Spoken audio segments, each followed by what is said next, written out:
Hey, all, we'll just give everybody, hey, what's up, buddy? Hey, let's give everybody a second to log in here, and then we'll get started.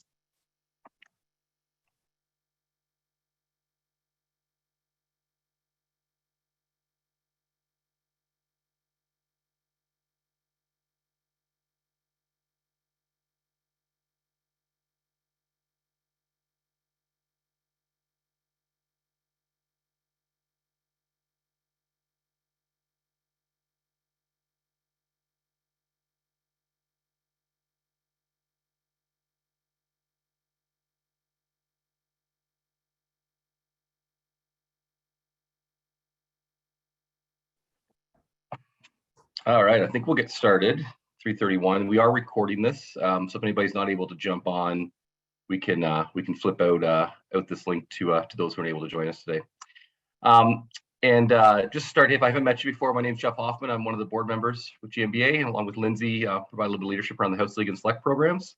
And really happy to see everybody jumping on here today, and super happy that all of you decide to step up and help coach this year. You know, we got tons of young baseball players ready to go starting tomorrow with some of them, and it cannot happen without each of you. So big thank you for stepping up. It's tons of work, often thankless as a coach, but we're here to help you. And so today we wanted to go through just some of this planning and some of the thoughts around the 12U and 13U age groups, what we're looking at. We're also going to share a little bit around practice planning, a little bit around player development that we've got planned for this year, and then jump into some rule stuff, make sure we're all on the same page as we get going. We will finish by 4 for sure, so we won't keep you any longer than that. Hopefully Jays get a hit before we finish up. And but I think to start though, what we'll do is let's go around the Zoom call here, and folks can introduce themselves. Let us know if you're a 12U or 13U coach, and just so everybody has a sense of who's on this call here. So, hey Chad, do you mind getting us started? Yeah, no problem. Chad Mitchell. So I'm the convener of U12. I also convene the U11 group. Have kids in both divisions as well, and been involved with GMBA, either coaching or convening since blast ball. So quite a while now. Absolutely. Thanks, Chad. And thanks again for you stepping up as always as well, man. We appreciate it. Hey, Matt Arnold, over to you, buddy. There, unmute. Yep, Matt Arnold. First time coaching baseball. I've coached swimming lots before.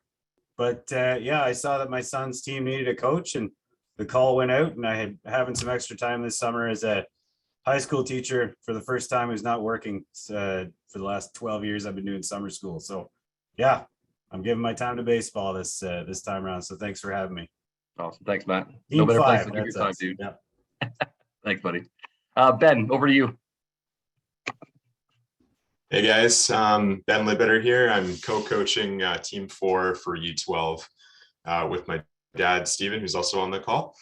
It'll be my first time coaching baseball, but grew up around the game and played a lot as a kid, so I'm really excited to get into a coaching role. And I'll pass it over to my dad if he's got himself unmuted there, if you want to add anything. Thanks, Ben. Can you hear me? Yeah. Thank you for having us. I'm Ben's dad. My name is Steve, and we are co-coaching, as Ben said, Team 4 in 12U this year. We're very much looking forward to it. Ben and I have a lot of history in coaching and playing together. Obviously, I coached him when he was young, and we thought we'd get back into it by helping out with the community and just doing something fun. Awesome, guys. And for those who don't know, these are a couple of non-parent coaches too helping us out here, which is just awesome to see. So we appreciate you guys stepping up. It's been a lot of fun this year. Thanks again, eh? Yeah, thanks. We're excited. Yeah, awesome. Hey, Rick, over to you, man. Hey, Rick Chisholm. Think we're 13U this year. I don't know. I'll show up when need be. Been through GMBA, all divisions at this point, and back again with our 2.0 crew. And I think, Rick, this is the third time we've been on a call together for a coach meeting this in the last week or so. So Rick is coaching multiple teams like maybe you are. So thanks, Rick. Appreciate it, man. Hey, Jeremy, over to you. Hey guys, how's it going? Jeremy Hurdle here. Coached, I guess this will be like my 4th year in a row coaching. It's been a couple of years since I coached House League. my son was doing select the last few years, so I was helping out over there instead of house league, but I'm not doing select this year, so I'm back helping out with house league. Awesome. Thanks, Jeremy. Dave. Hi, I'm Dave. I'm coaching 13U team. I coached last year and I've coached numerous years before. I don't think my assistant coach is on the call, but looking forward to getting the boys out there and playing. Awesome. Thanks, Dave. Yep. Dave, you're also coaching select this year, right? Am I right? Or no? Maybe not. No. I'm helping out a 19U team also. Nice. Yeah. Awesome. That's right. I've seen your name before. Awesome. Great. Thanks, Dave. Melissa's iPhone. Oh, you're might be on mute or maybe no audio, but I don't got.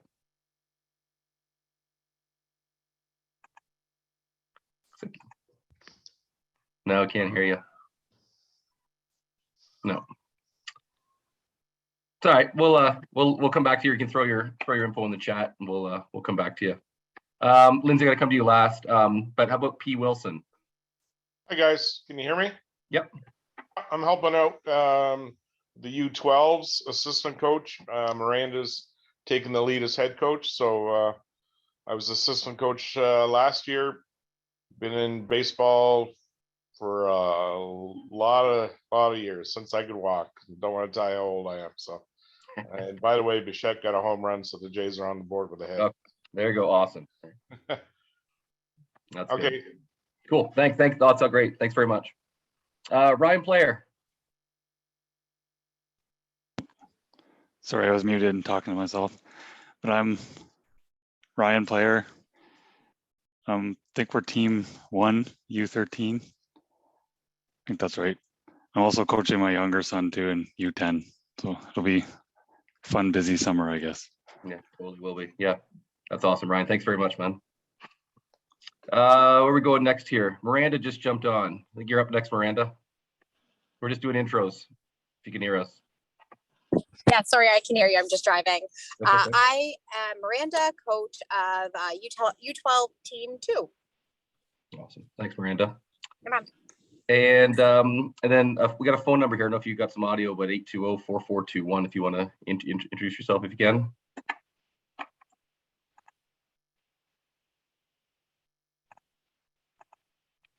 No, that's okay. And then we'll go to Lindsay Dickerson. Over to you, Lindsay. I am co-chair with Jeff for Select and doing Junior House League. And this year I'm also coaching my son's team with my husband. We're team 1, 13U with Ryan. And I'm also temporarily, hopefully, convening for 13U. Awesome. Thanks, Lindsay. And as I mentioned, I'm Jeff Hoffman and doing all the same stuff that Lindsay's doing. And thrilled that you're all here. So let's I'm going to share my screen. We'll jump into some slides here. Pretty informal sort of discussion today. So if you got sort of thoughts or questions, or you just want us to elaborate on something, just speak up. You don't have to wait to the end or do anything. We can just get it, deal with it right away. So as we mentioned here, your conveners, right? Chad's got the 12U group. Lindsay's so far the 13U convener, although she'd love, and we'd love if somebody else was interested in being convener, let us know. Lots of the heavy lifting's done. A little bit of help around the tournaments is what we need for the 13U group. So if you're able to help, it'd be awesome. But Lindsay certainly got us in a good spot to getting on the diamond this week. And then I'm the commissioner for this group, so I'm here to support the conveners. And if you need anything, my contact info is on there too. Reach out at any time. So timeline. So here's kind of where we're at right now. So things that are probably done, but I'll just mention them anyways here. Should have gotten your teams from your conveners by now, right? And connected with your parents to give them a bit of an update, introed yourself, let them know about some of the stuff that's happening this week, right? Big things are that uniform pickup can start tomorrow, so folks can head down to Hometown Sports and get their players' jerseys, pants, hats, as well as a coach shirt, and coach hats will also be available at Hometown Sports. When you swing by there, you can go grab your stuff. They should be all set for you come Monday. And then we're hoping everything's picked up by May 13th before your first game start, which is the week after that. And then I think everybody should be good here around this group. But if you didn't pick up your equipment yet, you need to connect with Dave Shapka because those equipment pickup dates were the last few days and were last week. But if you don't have your gear, reach out to your convener, and they can connect you to Dave to make sure you get your gear before you get on the diamond. You'll need that, obviously, come next week. Spring training. So starting tomorrow, there are teams, and I think there are 12U teams. I know there are 12U teams on the diamond starting tomorrow. So the first 2 weeks of the season, we're calling spring training, and then the season's going to begin with games May 16th for the 12U group, and May 18th games begin for the 13U group. Something new this year, we've got a tournament set up for all of our house league teams. There's a tournament. The 12U tournament's June 3rd to 5th. 13U tournament's June 10th to 12th. We'll talk a bit about tournaments in a little bit, and particularly around pitchers and how you need to manage your pitchers over those weekends, because it's going to be a bit of a challenge, I think, for our teams here, and but we'll get into that in a second. And then playoffs. 12U group July 17th to 22nd, and the 13U group of playoffs from July 23rd to July 28th. We will finish the season before we get to the Civic Day weekend, the August long weekend. We won't go into any baseball over that long weekend, and house league for the spring summer season will be done. Although we are running a fall ball program, which will get some info to those families interested in that, which is new for GMBA, and that'll start up in August, the middle part of August. So more info to come on that. Practices. So we're gonna spend a bit of time talking about practices. We're gonna walk through a practice plan or a couple ideas around practices for your teams. Because one of the things that we're trying to give all of our coaches across all of our house league divisions is a bit more structure around your practices. And I know just by talking to this group here, there are some folks who have got lots of coaching experience, right? And there are some who are brand new to coaching. And so what we want to do is give you an idea, give you a bit of structure around your practice, a way that you can run your practice that uses the resources that you got available to you, uses your diamond, hopefully has all your players active and moving most of the time. Again, but what we're going to walk through here too are certainly suggestions too, because there's lots of experience here. So if you've got other ideas, other ways to run your practice, you can certainly modify these and adjust these to make sense for your group and your team and what you want to focus on. However, these are certainly our areas that we want you to find and incorporate into your practices, on a weekly basis. And we recognize how tough it is as a house league coach when you practice with your team once a week, right? You're going to practice with them 12, 13 times. That's it between now and the end of July. And for you to develop the skills you want to develop with them, it's tough to do over that short period of time. And so, we certainly appreciate the challenges that brings, and the challenges also brings as you move into your season and families have to go away on vacation, and you end up with less and less players at practice too. The challenges is to develop baseball players, but there are a couple key areas we want to focus on, and you'll see that as we jump into our practice planning here. But the first thing we're going to watch just a quick video here, just around some practice planning tips and ideas that are from a group called Dominate the Diamond. If you don't know them, we like them quite a bit. They've got some good ideas and a good resource. It's a good YouTube follow too if you're looking for some ideas around practices. So here, I'll share this and we can chat after.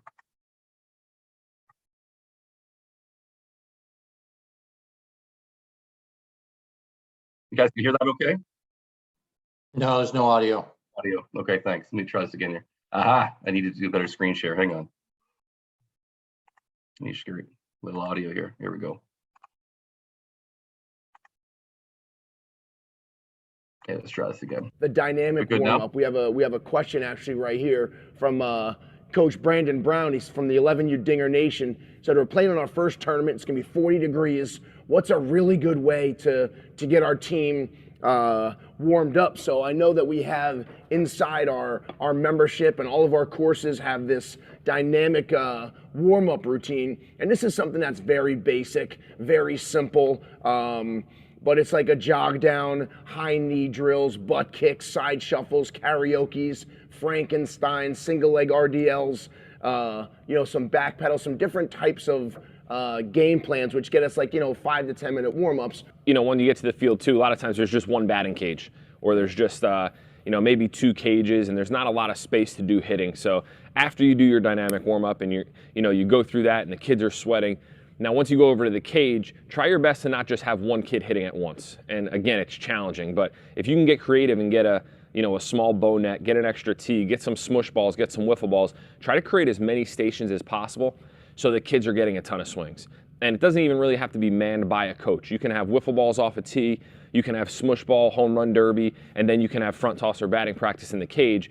But it's one thing that I added in with my team recently was multiple hitting stations, and then if you don't have all that stuff, take 6 kids and hit while the other 6 kids are working on their fielding progressions. They could be doing some ladders, they can be doing some cones, but just to get their glove work and their footwork warmed up, just to whatever you got to do to keep those kids moving, because you can go through that whole warm up and then go hit, and you got 11 kids standing in a line waiting to hit, and it's 40 degrees outside and they're cold all over again. So just be creative, get as many props as you can. I have wiffle balls, I have smush balls, I have the heavy balls, I have a tee, and I just try to get the kids as many swings and as loose as possible. This way by first pitch, they're ready to roll.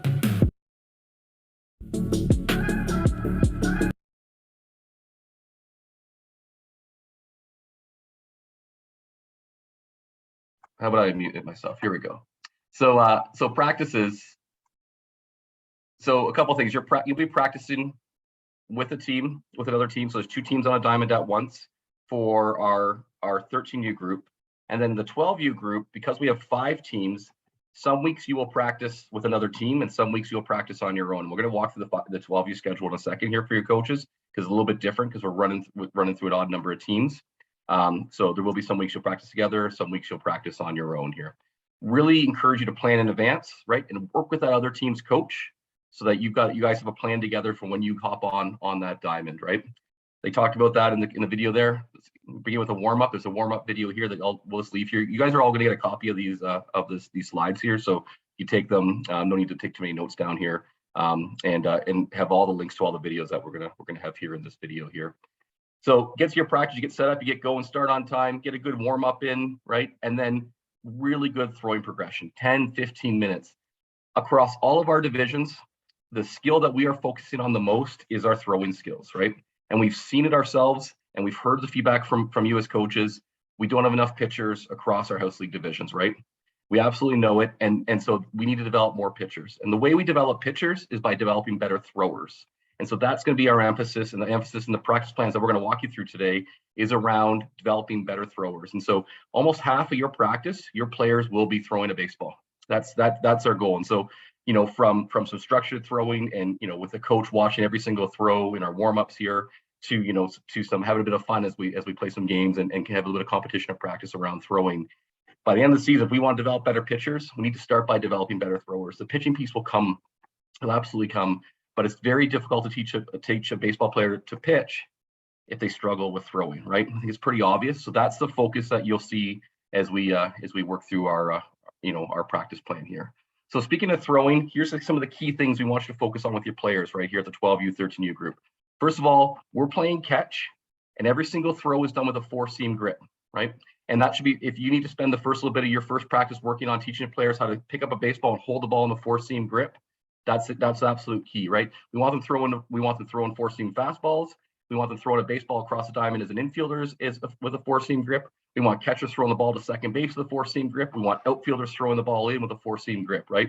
For 2 reasons. One, the ball flight is much truer with a 4-seam grip, right? He doesn't tend to get the tail on it that you'd see with a 2-seam grip. Secondly, the tends to have higher velocity. The 4-seam grip does. So if we're trying to get a ball from A to B, want to go faster, throwing that ball to 4-seam grip. And we got to practice it and practice it and practice it. Make your players show you that grip before they throw the baseball as part of their warm-up, okay? Start about 20 feet apart, back them up, could be every 10 throws. It could be when the players feel good, right? To sort of judge your players, talk to your players, how they're feeling loose. Is it really cold out? We got to stay at a certain distance. When do we start to back up, And then to maximize your time together, there are 1,000 throwing warm-up routines, and you might have something you love, right? But the one thing that we recommend, I'm going to share it on the screen here, is just a real simple step behind throwing drill. Again, as we talked about, you only get your players for 12, maybe 13 weeks of practice. You're only on the field with them probably at this age group somewhere 90 minutes. Maybe you'll get 100, maybe you'll get 2 hours out of them at practice. You'll get to know your group, right? So it's not a lot of time. And so you could do 4, 5, 6 different things as part of your throwing progression, all good stuff. Or we find that this one drill, the step behind drill, is one of the best ways to promote good throwing mechanics. And it's a sort of simple drill to teach. And if you get your players doing it week after week, they'll become really proficient at it really quickly here. And so it just looks like this here. And you'll see the links in the video in the presentation. And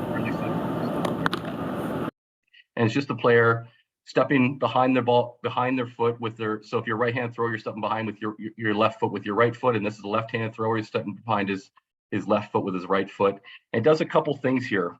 Our best throwers they're engaging their lower half, right? So you have to use your legs to throw this baseball, right? You're moving towards your target, right? Second thing it does is we want players moving towards their target. That's when we pick up a baseball, those who stand flat-footed, they're not going to get the same type of juice on a throw. So we want players moving towards their target. So this is a good way to promote, players being active and moving towards their targets and throwing a baseball. Third thing it does, it really promotes trying to keep that front side shoulder, that glove side shoulder closed in, right? As you're throwing that baseball, is it because they focus on those lower half? Really does a nice job of promoting that, keeping that shoulder nice and lined in line with their target here. So this is the drill that we recommend, part of your throwing progression, that you're doing to the point where you get to a point where your players can no longer make that throw from that distance. Then you'll need to move to a crow hop, and you'll be able to figure that out with your players. So once you get to 50 feet, especially for you 13U coaches, if you got players who throw a changeup, they should be throwing. This is a good level. This is a good distance because this is what you're going to pitch from 50 feet to be throwing your changeup as part of your throwing progression. When we get to we're going to talk about bullpens in a little bit, but you don't get enough pitches in a bullpen to really work on those pitches, right? So if you have anybody on your team, and you might, who throws a changeup, they should be throwing their changeup. They're using their changeup grip at the 50-foot mark. So these 10 throws that are happening at 50 feet, you use that changeup grip. If you got anybody who throws a curveball at 13U or younger, I would really encourage you to not have them throw that pitch just yet, unless you've got a real developed young person on your team, who's probably growing facial hair. Then they could maybe throw the curveball. But other than that, just the fastball and just the changeup. That's it. Tell you out our rep teams, we don't have our players throwing off-speed pitches, curveballs until they get to 14U, right? So at 13U might be there. I have a 14-year-old baseball player. He's developed. That boy is taller than me at 14. He's just thrown his curveball for the first time this year. So I just really encourage you, if you've got, if they want to play catch with their parents at home and throw a curveball, that's cool. But with you on the diamond, fastball, changeup, and probably fastballs, what you're looking for your pitchers. But if you got somebody with a changeup, they certainly can throw it here at 13U, right? Get the longer distances, crow hop to work it out. And I'm going to work them back. I encourage you to work them back as far as they can throw a baseball. Okay. And then once they've gone that far, then they come back in, work them back in at that sort of 10-foot, those 10-foot increments to come back in as well. So they go out to as far as they can throw and they come back in. Hopefully as your season progresses and the arms start feeling better, you actually tell, like, hey, we got to 120 feet or 150 feet. And heck, we got to start the season. And then by the end of the season, we were at 200 feet, 220 feet. So we could really air that ball out by us working on developing good throwing skills here and really getting our arms loose. Okay, so that's a big part of it. 15 minutes of your practice, probably throwing the baseball, really important. And so the first couple weeks it might be 10 minutes, right? Because your players' arms won't be ready, right? Most of your players haven't thrown a baseball since the fall. So, but as you get into June and for sure into July, I think you could get a good 15 minutes of just throwing as part of your warm up. And then you can have some fun with this, right? You can play some games, have some competitions, hey, who can throw the ball the most, you get the furthest back without dropping a ball, what pair can have the least drops, or let's play a little quick hands game, near the end or something like that. You can have a bit of competition into your throwing warm up. Okay. And these are both teams doing these warm ups together at this point in time, right? On the diamond. So you have 24 or so players working together here, spread out all across the foul lines. From there, so we had about 10 minutes of a warm up here, 15 minutes or so of throwing. So now we're about 25 minutes. We want you to spend the next sort of 10 minutes working on a group infield drills here. Okay, because the next stage, the infield is not going to be available to you because we're going to use it for batting practice. So you take all 24 players and we want you to get them all in the diamond taking ground balls. And so the first couple weeks, it might be real simple, right? You might so that's what we got here. We got these 4 squares or just groups of players. So 4 squares, groups of players set up, 4 different coaches hitting ground balls, or maybe it's one coach hitting ground balls to each of these 2 groups here, and then one coach hitting to these 2 groups here. And they're just throwing the ball back to the coach here who's around the home plate area, just feeling ground balls, getting lots of ground balls, not really long lines, right? Just lots, and if you're if you're a coach, if you got a bunch of players who are real new and taking a ground ball off the bat doesn't make sense early on, you could roll them ground balls, right? Just to get the footwork and just to get the feel back to receiving a ground ball here, right? And then as you move along, you can work on other things, right? You can progress this into working on double plays. These two in the middle could be working on flips for second base. These guys could be working on throws home. The guy at third and the guy at first working on throws home, or the guy at third could be working on throws across the diamond, while these guys at the middle just work on flips to second base, right? Eventually, you could have it so that the shortstop, second base, and first baseman are working on on a double play, and the third base guy is throwing the ball home.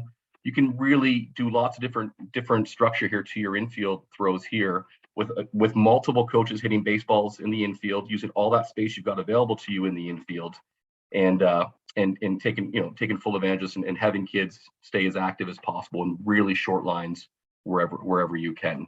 And then rotate the players, right? If somebody's at third base, they move to shortstop to second base to first base, and then over to third, right? Just rotate them around, right?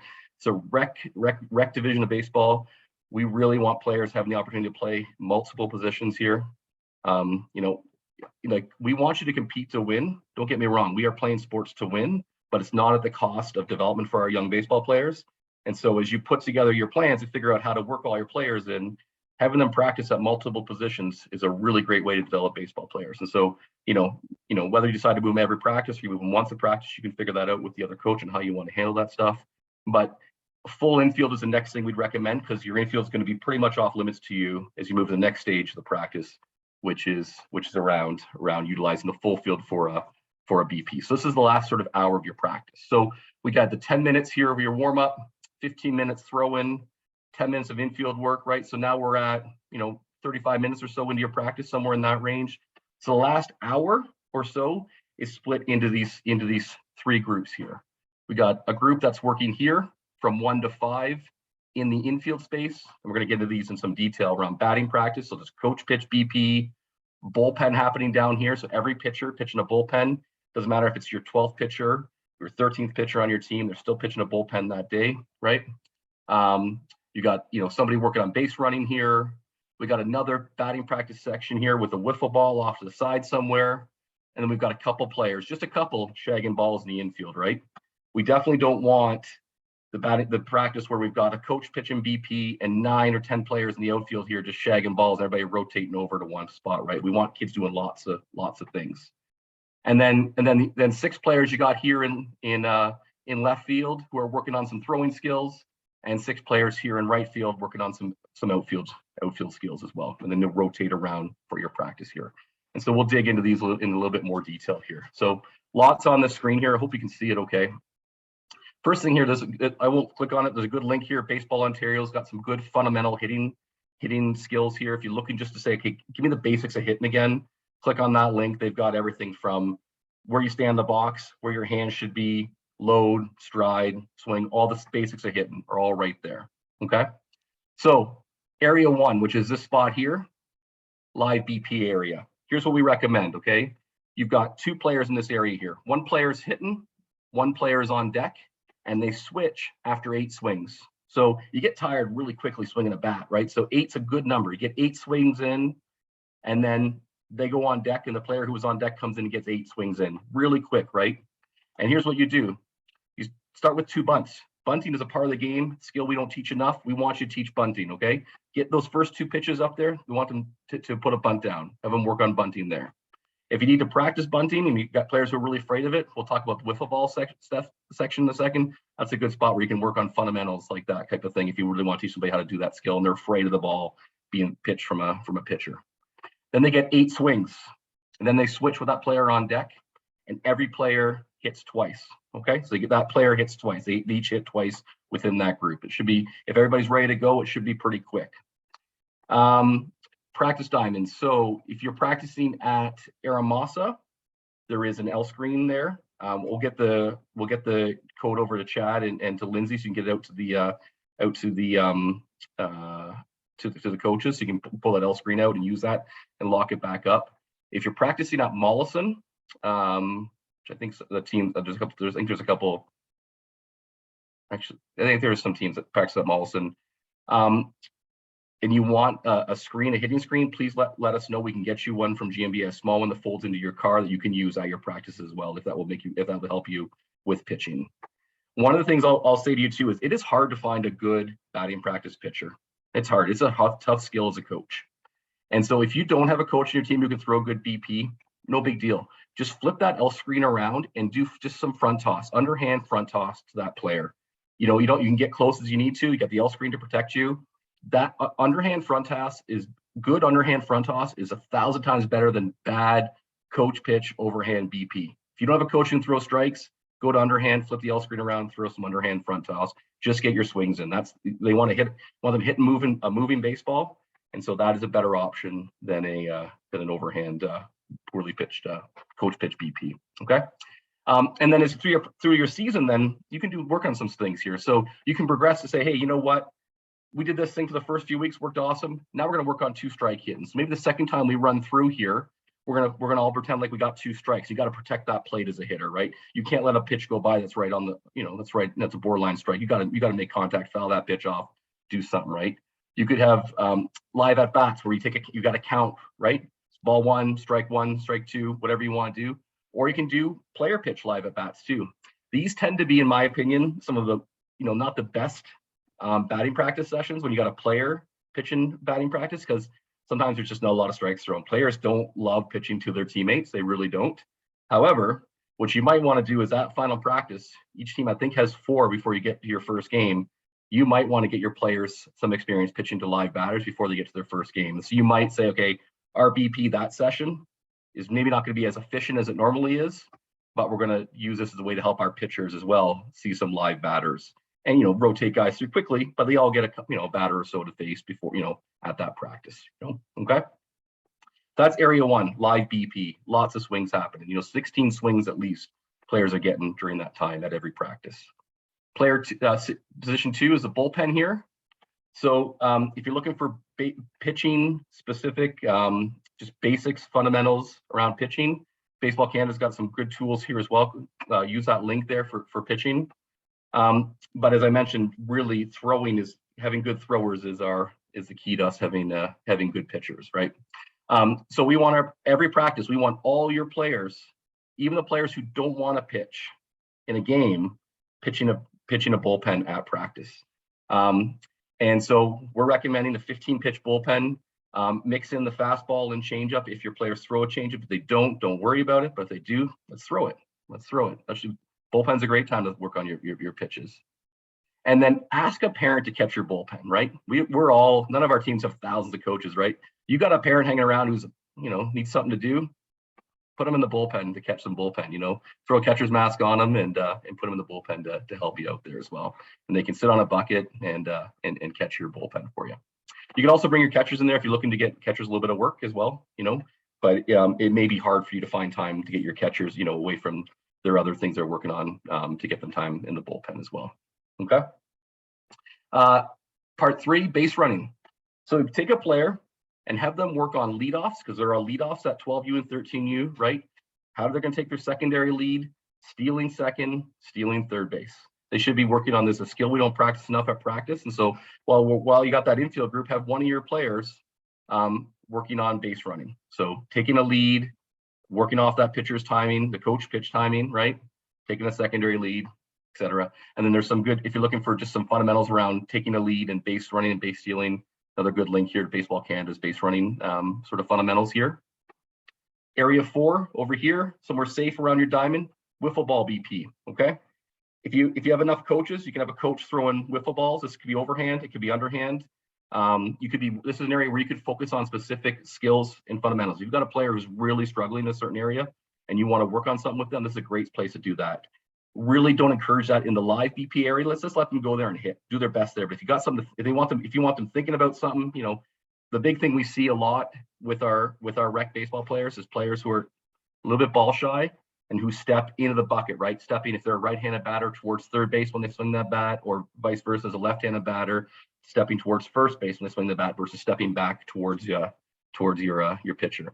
If you're trying to work on something like that, wiffle ball BP is a great place to do that. Safe. Players tend to have a little less fear in that spot. You can slow it down a little bit with them as well. and help them work through that. If you're at a practice where you're short a coach, this could be a spot where you don't have a coach. You throw a tee up there and they hit some whiffles off a tee and get some more swings in. But they should be able to get, probably within the time period that there are 2 batters hitting here, they should probably be able to get 20 swings or so in. So between the wiffle ball BP and the live BP, players in your team are going to get somewhere around 40 plus swings, you know, every single practice, which is totally what we want. We want kids swinging the bat more. Okay. And then the last piece, just some shagging. That's where these last players are. Have them stick them in the infield. Whoever you've got left, have them stay in the infield. They'll field the ground balls. They can work on receiving ground balls hit off the bat by one of their teammates. And then have the parents put a couple parents in the outfield to chase down any balls that really get hammered, and parents can go chase those down and throw them back in, right? And then you just cue off your these guys here who are doing, you know, the live BP. Once they've done their 2 rounds, everybody moves and everybody gets a chance to base run, pitch, hit whiffles, and shag baseballs. And that should take you about 30 minutes to work through 12 players or so. It's got to be quick, right? It's not a lot of time, right? We encourage everybody to have their helmets on when you get to here, except when you're pitching. Everybody's got a helmet on, so they're ready to go and onto their next station here. Okay. Any questions around the batting, the infield part of our practice plan here? Yeah, go ahead, Ben. Oh, sorry, you're on mute. Can you hear me now? Yeah. Okay, sorry. Just wondering if you have any suggestions on, if we're sharing a diamond with another team, how to do a full infield and outfield practice like you're showing here. Yeah, so what we would do is this would be, right now you'd have 12 players. This would be team 1 would be doing this infield part, all 12 of their players, 2 hitting, one in the bullpen, one hitting whiffles, and then a couple of players here shagging. That would be team number 1. And then team 2 is going to be split into 2 groups in the outfield in spots 6 and 7, which we'll talk about in a second here. So that's how I'd recommend so your teams would you would be using the full diamond together. You know, team one would have 30 minutes sort of in the infield to do all the hitting parts and bullpens. And then team 2 would be in the outfield working on these 2 other stations, which we'll talk about in a second. Then you'll flip about half an hour into your practice and do it and rotate back in. Cool, thanks. Yeah, problem. Okay, so let's talk about spots 6 and 7 here. So this is where you're gonna split the team 2 into sort of groups of 6. So group of 6 in left field, group of 6 in right field. And so the group that's in left field is gonna really focus on throwing. They're going to spend the entire 15 minutes as you hear in left field throwing a baseball. And so this is where you can get into the real basics of throwing and the throwing mechanics. And so I really encourage you to spend 3 to 5 minutes on these basics of throwing. And click on the Baseball Canada throwing link here. It's a real sort of basic drill about starting with the ball, you know, at the player's chest, separating their hands down, and the basics of throwing a baseball. And spend a few minutes every single practice making sure your players are working hard on the throwing mechanics. You're going to have players, as you know, who throw all sorts of ways, right? And I don't expect you to fix in 12 weeks, once a week for 90 minutes to fix these players. You know, that's going to be hard to do, but I think you'll be able to move the needle on that if we spend a little bit of time working on the basics of throwing at every single practice. And then the rest of your time is just have some fun throwing a baseball, right? And there are lots of games and lots of competitions you can have as a group of 6 to have some fun. And here's some simple ideas here. One is step back, right? For every catch that's made, you throw a baseball to your partner, they catch it, you take a step back, right? And let's see who can get the furthest back, right? You have a quick hands competition, right? Where you place players about 50 feet apart and you have a race to 20. Which players can catch the ball, throw it back to their partner, and do it 20 times?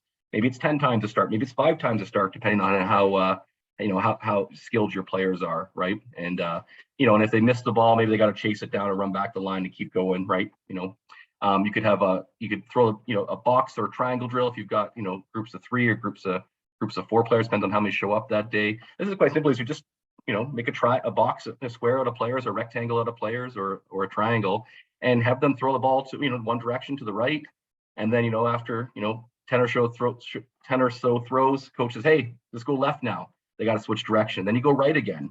And then maybe if maybe you throw across the diagonal, you have a bit of fun with it as well. and they have a bit of a competition between the two different groups around who had the most catches, right? Who had the most, who did it the most without dropping a ball, those types of things, right? And then the one I love, they'd probably call it the Derek Jeter now or something else, maybe the Bo Bichette, but the Tony Fernandez, right? For us old, and you've got to get a little baseball history for our players too, teach them a little bit. But hey, this is where we throw the ball on a run, right? Have a little fun. So much of the time we throw a baseball, we're static, right? That's not how it is in the game. You often throw a baseball on a run.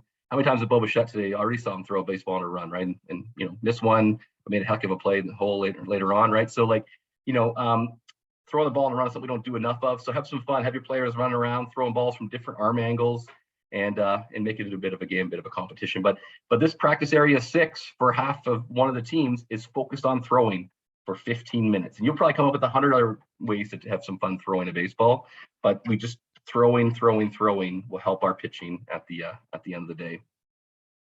And then practice area 7, we've got out here in right field, is just working on, fly ball fundamentals, outfield drills. There's a couple good links in here that you can take a look at here around some outfield training areas, outfield drills, outfield ways to develop as an outfielder, and some of the games and competitions that you can work on as well. So that's something I would consider doing out here in practice area 7. And so that'd take you about an hour or so, this whole part here, 30 minutes in here, 15 minutes here, 15 minutes here out in right field. And then there's your practice, taking you about an hour and 35 minutes, somewhere in that range if you're real efficient. Maybe you're an hour and 45, you need a few more minutes in the hitting area here. And some of it may depend too on how many players show up to your practice that night. So last thing I'm going to say, and I'll open up for any questions here. I just put this in here because I don't think you might need a 12U and 13U, but if you have anybody, if your players just need help developing catching skills, our younger age groups use this here. But if you have players or you got a good group chunk of players who just need to actually help catching the baseball, here's a full sort of breakdown of catching skill development that you can use. It takes you sort of step by step on helping a baseball player learn to catch a baseball, right?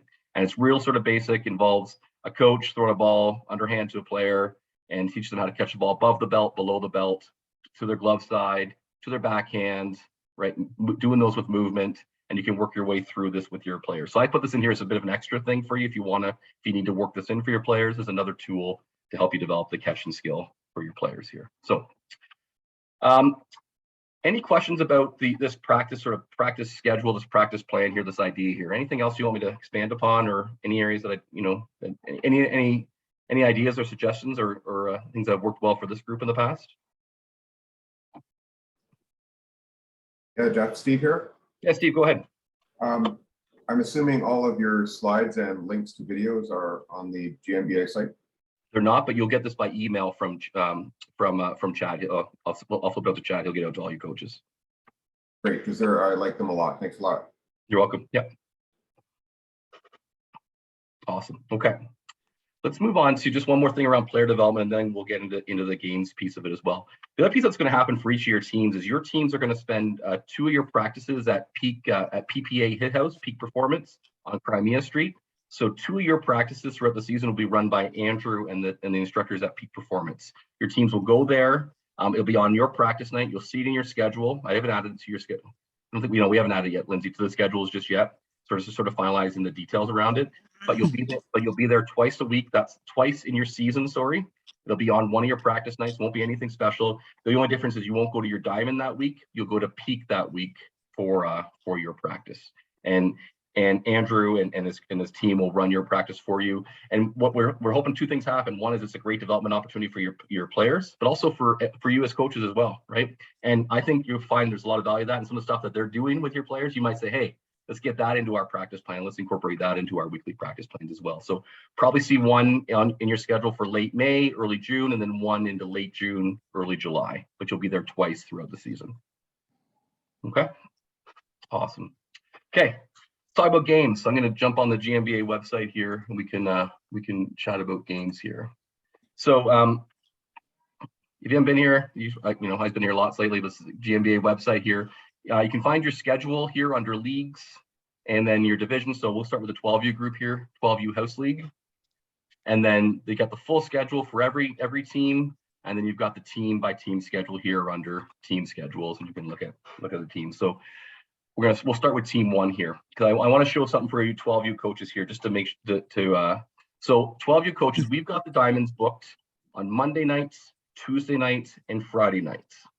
Because we've got 5 teams, it was interesting. We made this, we kind of went back and forth as a GMBA, like, do we add the 5th team or not? Do we just stay with 4 teams? And we had such a great response for that 5th team that we decided that we really wanted to allow those players the opportunity to play and provide more kids a chance to play baseball. The challenge is it makes for a unique schedule for all of us, right? Typically, you'd find the house league team that you practice on the same day of the week and your game's the same day of the week, right? Well, unfortunately, with a 5-team schedule, that changes, that moves around a little bit. So what you'll find is your team could play or practice on any day, either Monday, Tuesday, or Wednesday. So if you look at team 1 here, for example, the first 2 weeks they've got their 2 practices, right? This is our spring training session here, the Monday, Friday. But then week 3, when the season starts, they're on the diamond 3 times that week. They've got a game on Monday, game on Friday, practice on Tuesday, and then the week of the 22nd here, they've got the practice on Monday, game on Friday, and then this next week here they've got a game on Monday, practice on Tuesday. So for you 12U coaches, really important to be checking the schedule out here, where your team's at, and making sure your parents are doing the same thing, that they've got a really good sense of what the schedule looks like. It's pretty challenging to get all these 5 teams in. And what it means is somebody, like this case here, in week 1, team 1 is playing 2 games that week, when you would typically play 1 game per week, okay? So that's what it looks like for the 12U group. And then the 13U group, a little simpler, with only 4 teams. We've got our Wednesday, our Sundays and Wednesdays here throughout the season. And this is a team 1 schedule. That's where you'll find schedule information on the website. A couple of things around the games. You bat your entire lineup, right? Nothing's changed around there. 5-run mercy. There is no open inning at 12U or 13U. And a reminder that all players need to play at least 1 infield position and 1 outfield position prior to the end of the 4th inning. Pitchers, this is a rule change this year at 12U and 13U, can only pitch 2 innings max on a calendar day and cannot pitch on back-to-back days, which is going to be a challenge for you when you get to the tournament. We'll talk a bit about that in a sec. But the importance of developing pitchers on your staff. And the reason we changed the rule down from 3 innings to 2 innings is because we got the tournaments in place. If your child played select or your child was a rep player, if they threw 2 innings of 2 innings in a game, they'd probably throw somewhere around 50 pitches, probably somewhere in that range, 40 to 50 pitches. And Baseball Ontario's pitch count rules are quite strict that you wouldn't be able to pitch the next day if you threw 40 to 50 pitches. You would need at least 1 day's rest before you could pitch again. Whereas our house league pitchers, the way our rule was written, was that you could pitch on Friday night in the tournament, throw 3 innings, and still pitch again Saturday and throw 3 innings. And so, and we don't track pitch counts with our house league teams. We are going to pilot it this year to get a sense of what those look like. But to stay true to our, to the arm care piece that across baseball we're all really cognizant about, we have pulled back on the amount of innings a pitcher can pitch in a game. And what we're encouraging you as a coach is to develop pitchers.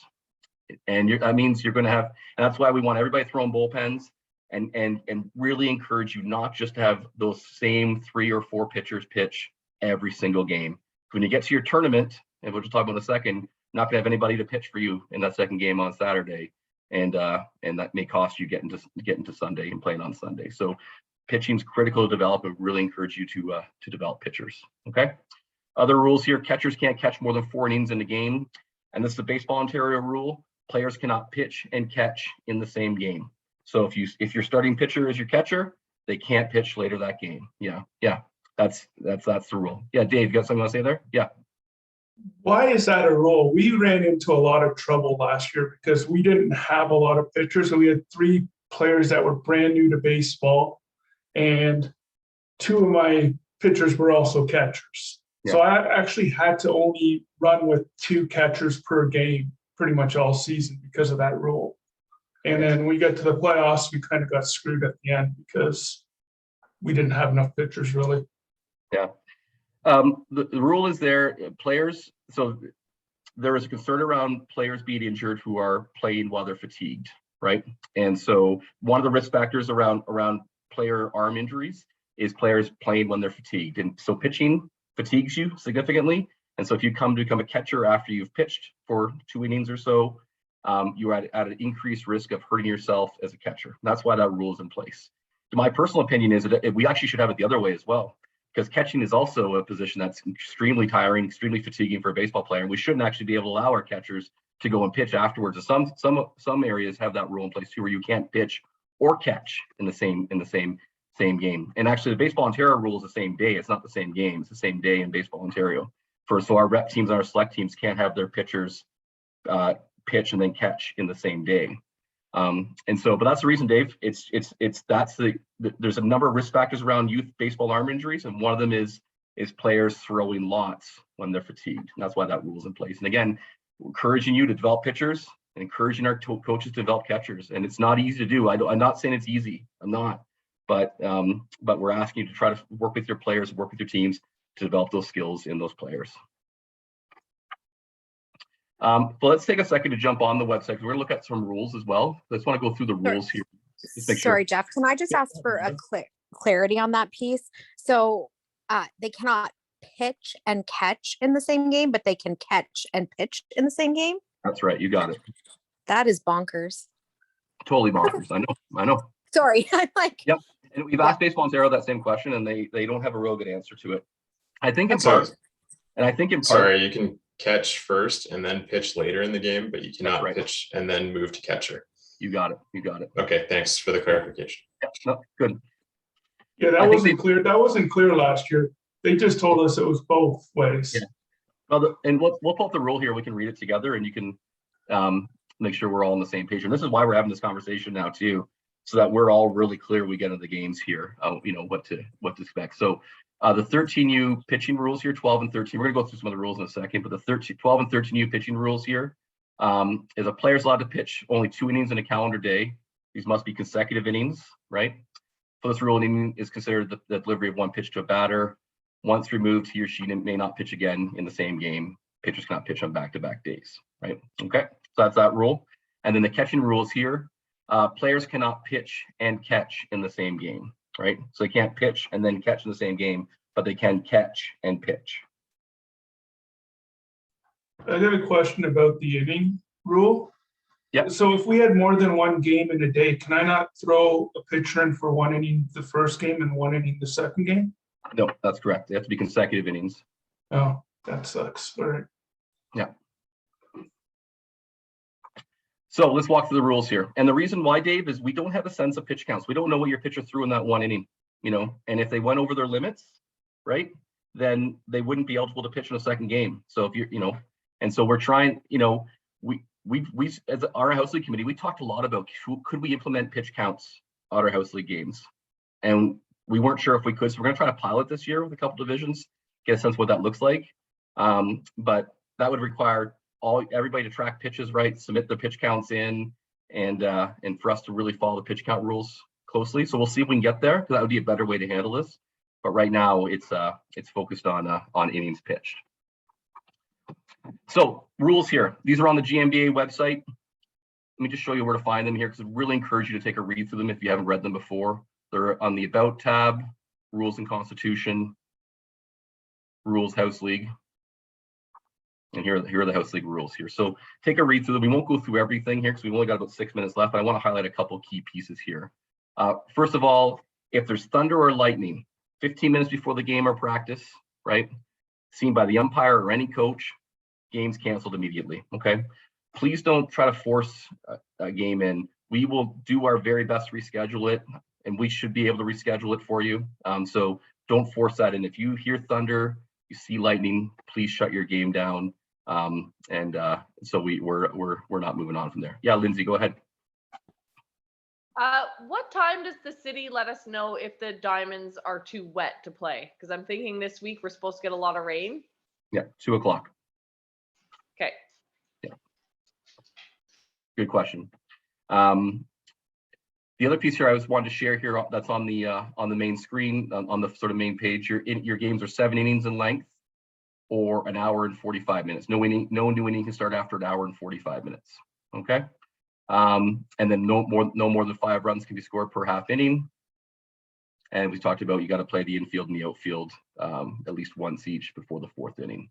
And then no player can sit on the bench for an additional defensive inning until every other player is sat, at the same number of innings.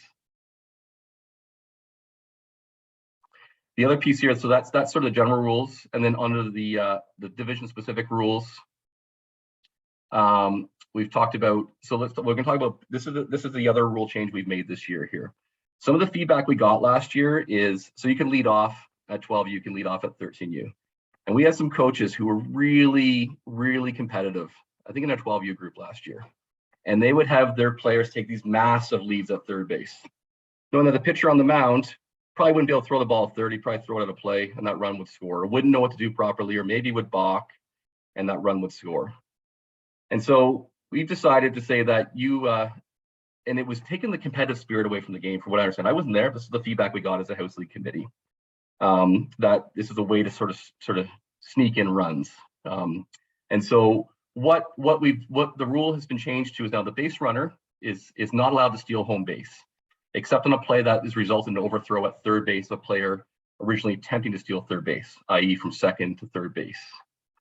So you can't steal home, so you can't score on a pass ball to start with, okay? That rule's always been in place, right? Can't score on a pass ball from third base or a wild pitch. The other thing at third base is leadoffs are permitted at all bases, including third base. But on a pickoff of a runner at third base, the runner cannot advance to home base. They can only go back to third base. So if your runner takes this massive lead, they can't go home. They can only go back to third. So if you throw over to pick them off, they're not going to be able to run home. They're going to be out because they're not going to be able to get back to the base. And we're trying to encourage, again, or discourage that coach from making that real aggressive lead at third base. So that's a big rule change that you'll see this year as well at the 12U and 13U division. Okay. The last one here is around box. So if a pitcher box, it's a warning for the first one.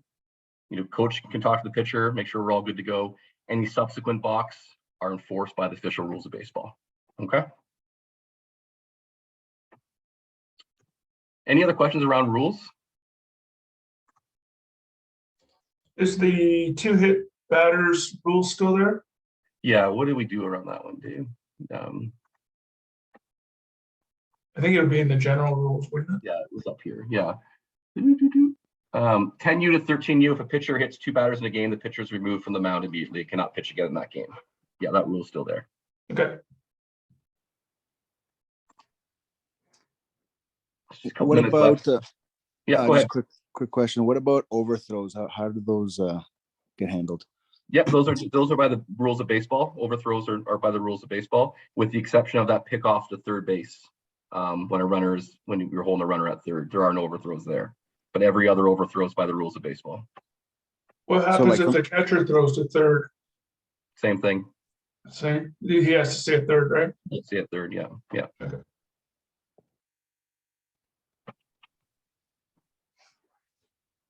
Okay, tournaments. So here are your tournament dates here. Everybody's going to play on Friday. Everybody's going to play on Saturday. You should expect to get 3 round robin games in. And here's a challenge you're going to run into with pitchers being only able to pitch 2 innings, right? So a couple things. One is we're going to change the rules for tournaments. The tournament games are going to be 6 innings in length max, not 7. So you'll need 3 pitchers per game to get you through.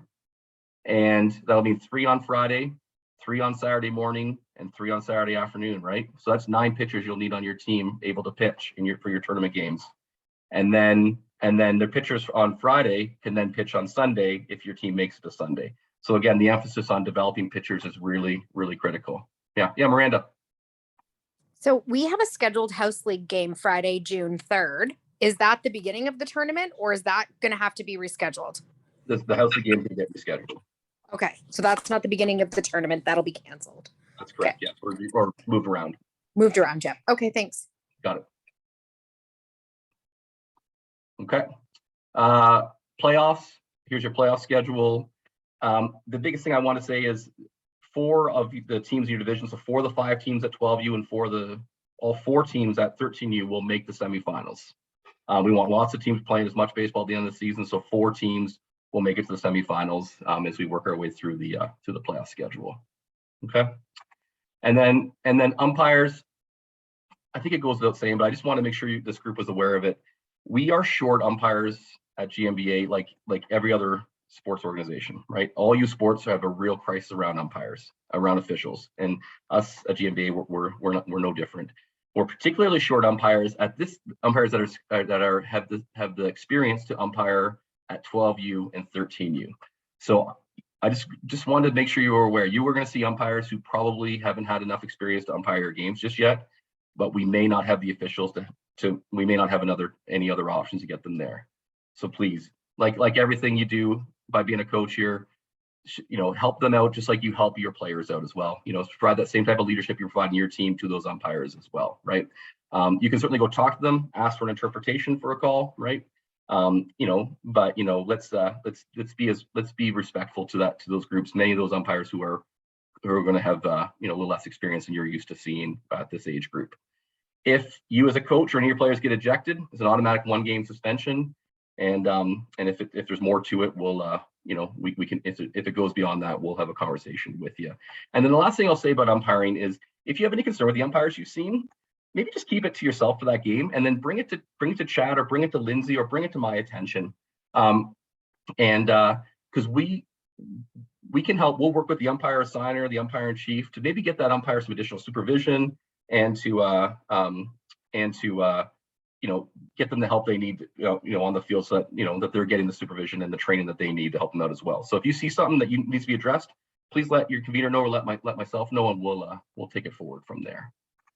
So I think that's really, we've got some stuff around police checks that we can send out, but that's really about it here. For what we want to chat about here today. We'll get this deck out to everybody. Is there any sort of final questions we have before we wrap up? Yeah, Jeff, just some quick questions around just with Ben and I being new. How do we find out if games are canceled? So on the GMBA website, I'll come back there real quick here. There's a sports field status here. So field status, click on this link here, and it'll take you to the City of Guelph page here, and it'll tell you if your fields are closed or not. If they're open, you're good to go. And if they're closed, then we'll need to reschedule it. Lindsay and I and Chad will also be monitoring this as well. We'll send you guys an email if we see anything closed. You usually hear from us before, but this is where you go to find that information out. And 2 p.m. is the time that would be decided? That's correct, yep. And that goes for practices as well as games? That's correct, yep. Okay. Just another couple of quick questions. Do we report scores? Yes, you do. You're going to report it through your convener, and you'll report scores. We do keep standings. Okay. Do us as coaches get a jersey or a cap or anything like that? You do, yep. You get a coach shirt and hat, and those will be at Hometown Sports for you to pick up. Okay. And I think there was some clarification a bit around getting hitting tees. Yeah, so if your bag didn't have a tee in it, Dave is still waiting for those, our equipment manager. And once those are in, we'll work with your convener to get you the tees for your team as well. And would makeup games and or practices be made up on the same days that we're used to, or they might be different days? There'll be different days for sure, and they'll probably be weekends. Okay. Yeah. Okay, thank you. Yep. So we should probably sign off, Chad and Lindsay, because we do have the 10U 11U group now. But my contact info is on there. You got Chad's, you got Lindsay. You got more questions, call anytime, email anytime. Love talking ball. Happy to talk to anybody forever about baseball. So reach out anytime. And again, just want to say a big thank you to each of you for stepping up. Can't do this without you. You guys are on the diamond tomorrow. Have fun out there. I hope you get it in. Fingers crossed. We'll be good to go. And have a great season, everybody. Thanks very much. Take care. Thank you, Jeff. Thanks, Jeff. Thank you. Thanks, everyone. Talk to you later.